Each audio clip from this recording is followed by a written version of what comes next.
So this is part C of the Kudila television channel online, world exclusive diagnosis of Fleet Street, which of course entails world exclusive diagnosis of the bankrupt and immoral regime fronted by the Conservatives and the incumbent Prime Minister being Boris Johnson. Now, everything immoral and corrupt and racist is being stood on its head, and lies are being peddled as truth, and racism peddled as okay, and slavery is absolutely superb achievement. And David Cameron is glorified career of a sleazy man, and we have looked at the Private Eye cover, which has 4 pictures, and the last one on the bottom right is that of Jennifer Arcuri wearing the Union Jack, and Boris's trousers are at half mast. That is the one on the bottom right. Now, the reason I'm looking at the Private Eye again for the second time today is because of the items there. There are items on the main page of the political kind of coverage in the Private Eye, usually either page 6 or 7. There's page 7, where David Cameron's corruption and crooked lobbying of the Saudi on behalf of the racist Australian is summarized, and we have already discussed this before. But what this collection of brief updates in Private Eye magazine represents is that Britain is indeed in a dark place, very dark place, and going even darker. Since that last edition, several news outlets, online news outlets, have recognized what this slavery glorified by Munira Mirza and Tony Sewell actually represents. And it is a measure of the racist criminality, intentional racist criminality and denial by Johnson and Johnson's cabal, that even Diane Abbott, now Diane Abbott is not known for her record of being genuinely involved in opposing racism, because Diane Abbott doesn't have any record, and this is on the record, I'm saying, of solidarizing with the ordinary black population. In her case, I am referring to people from the Caribbean. And her main kind of profile or name recognizable profile was created as part of the falsehood peddled by the BBC in the now defunct Andrew Neil slot called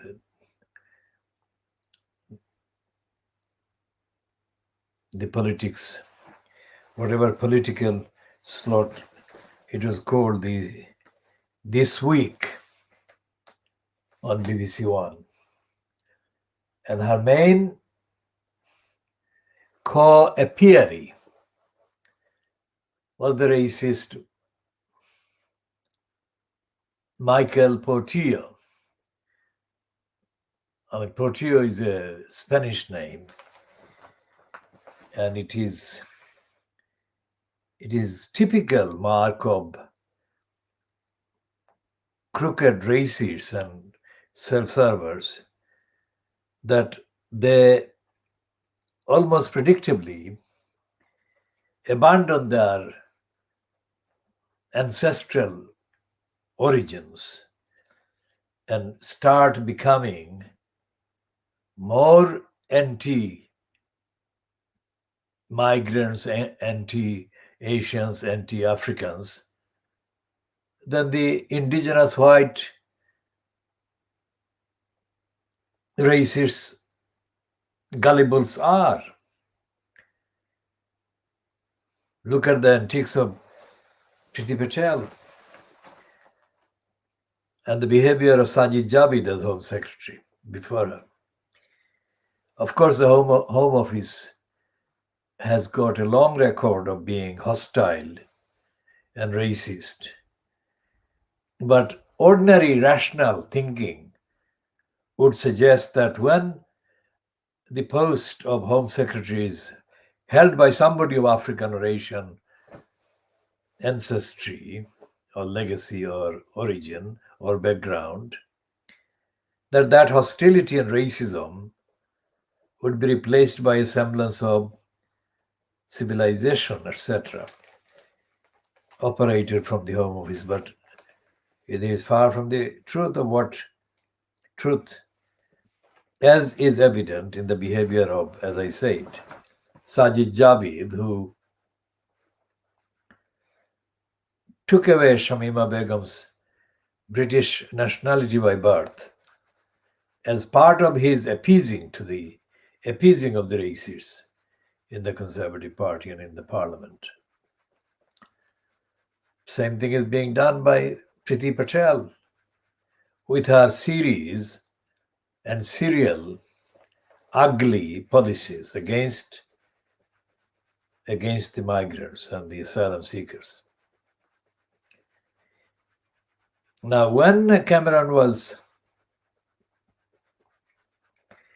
fronting the Conservative front bench, while Corbyn had just about landed the post of leader of the Labour Party, instead of dealing with Corbyn's policies, Cameron ritually and routinely insulted Corbyn and humiliated him personally in the House of Commons during the so-called Prime Minister's questions, including saying to Corbyn he should go and get himself a proper tie and a jacket or whatever. And that showed Cameron is a very nasty piece of work. So what Eddie Mair called Boris Johnson, nasty piece of work. But the direct abusive behavior by Cameron towards Corbyn left no doubt that Cameron didn't regard the House of Parliament as a place where dignified behavior was expected. And it's a mark, it's a proof, it's a vindication of my analysis, let's say, or the analysis made of Corbyn that he was intellectually very, very challenged.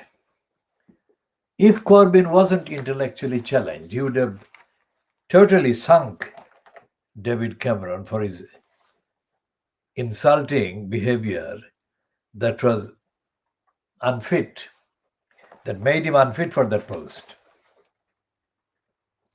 And of course, Corbyn was also insulted by Cameron, who mocked Corbyn's short visit of the migrant stuck at Kalai. And none of that was actually condemned by any of the other MPs. None of the MPs stood up for Corbyn while Cameron was actually assailing him in the most undignified way in the House of Commons, on the floor of the House of Commons. None of the MPs, and not even John Barker, who supposedly was favoring the Labour MPs as opposed to the Conservative MPs. But now Cameron is exposed as a very, very, very undignified and pathetic, greedy parasite. No matter what kind of suits he wears, what kind of bridal cream kind of he applies to his hair, Cameron comes across as belonging to the worst, lowest level that could be achieved. Because it says in the Times today, Wednesday, the 31st of March, that Cameron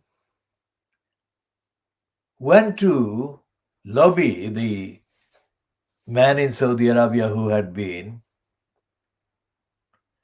few months after that man had ordered the murder of the journalist Jamal Khashoggi. And the whole world was outraged at the murder of the journalist. And yet Cameron wasn't part of the outrage. He was sucking up to the man who had murdered or ordered the murder of the journalist. And he went there sucking up to him, and he was doing that on behalf of Lex Greensill. Now, Greensill is a long-ranging or long-standing acquaintance of David Cameron, who broke rules and codes of practice and everything by appointing him an advisor to himself as Prime Minister. So Cameron was breaking the rules, the codes of conduct, ministerial codes, everything,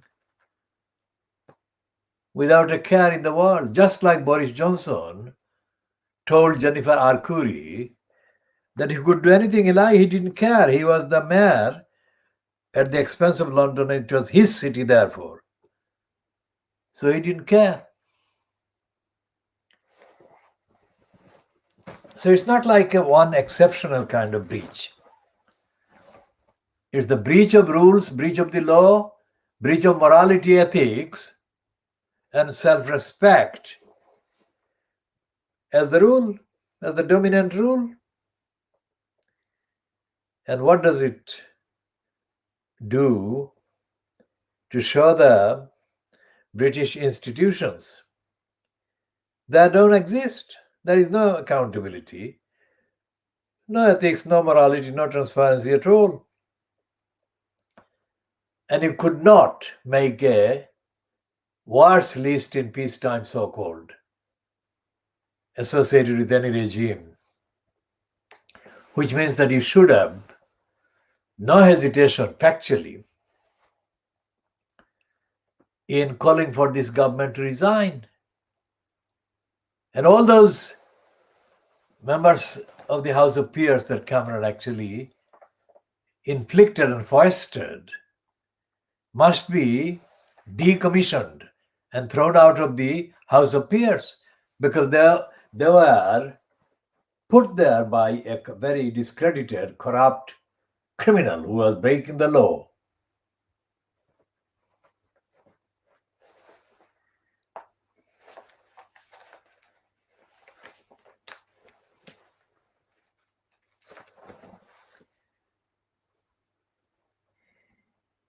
And it's not just Cameron.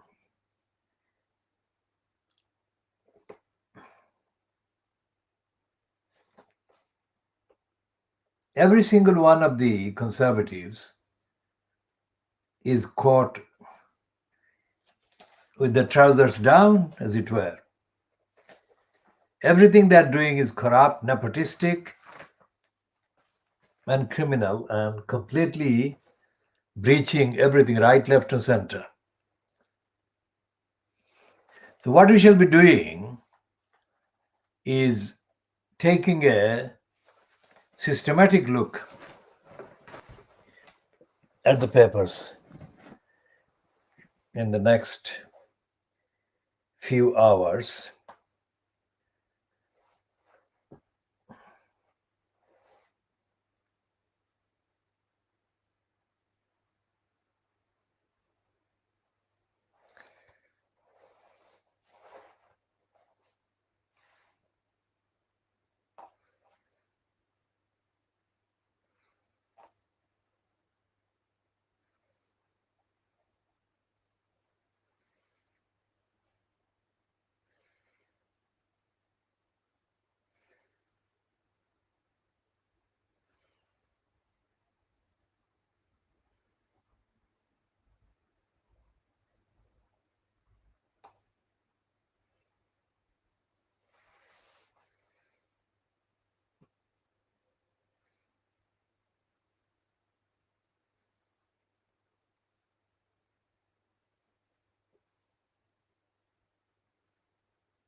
And Cameron was charging for his lobbying work £120,000 an hour. Just think about it.